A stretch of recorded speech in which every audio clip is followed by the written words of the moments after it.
It's springtime again, and behind the rhododendrons, my mother's garden is blushing apricot.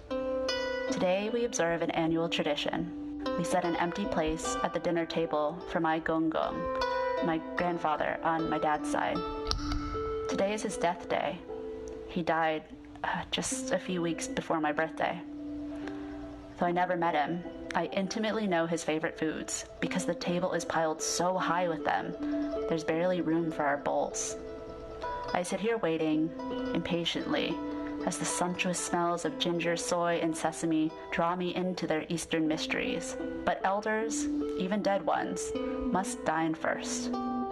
So we wait until the incense burns down. Ashen snakes coil alive with flame, until they, like all of us, lose their spark and drift to the earth in eternal stillness. We bow once for each year to honor each year since he's passed. We bow once to honor each year since I've lived. Seems about right that I wear his rueful grin as I tear new holes in my good clothes and I return with inky black hair filled with pine and jars filled with new darting lizard friends. We laugh, we eat, and I kick my feet beneath the table sipping loquat tea. The cloying sweetness so soothing, it makes me want to hum, and I'm ready to be done. I'm excused and I'm out of the gate like a racehorse, bounding over and under fences, black asphalt beneath my feet. The warm yellow-green of spring is a blur as I whip into magnolias through into Rachel's yard. I've timed it just perfectly. The golden trays of Spanish rice and jalapeno-laced corn cakes are disappearing beneath aluminum blankets. I give my kisses to her abuela, and I seek my gift behind the table.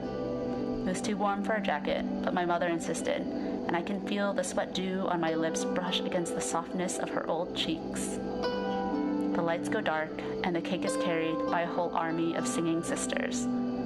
They are mostly out of tune, but Mary's voice soars above the rest. It's like her voice is made of crystals, formed in dying stars, the ones who burn too bright and shed their possibilities into somethings. We can already see her rising and falling. The icing is terrible. It's that gritty, cheap stuff that comes on grocery store cakes. But the cake is good. The presents are unremarkable. My CD wrapped in the Sunday funnies gets set down on the coffee table with compulsory thanks and without a second glance. But the night is warm, so we pile onto what we treat like a balcony, but what is really the remnants of a fire escape that was here before people started using them to steal.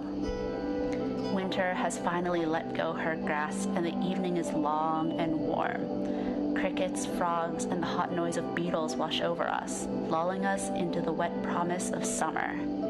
I kill the first mosquito of the season, and it's time to go home. But it's too early for home, so I take the winding path through the pool. It's like a big blue gaping mouth as it sits empty.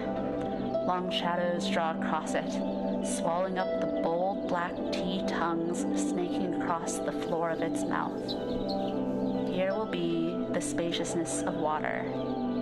Here in the emptiness holds a future of victories won, of virginities lost. How else would we have gained entrance to the Elysian fields if not for the grace of gods? If winter had not pulled us into slumber, how could we have awakened for spring? If not for my grandfather's death, how could I have been born?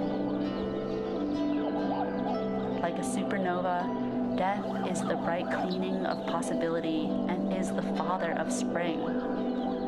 Mothers worry and fathers yell, so I climb up the old wooden stairs that whisper their promises of honeysuckle and mulberries, but presently sit bare.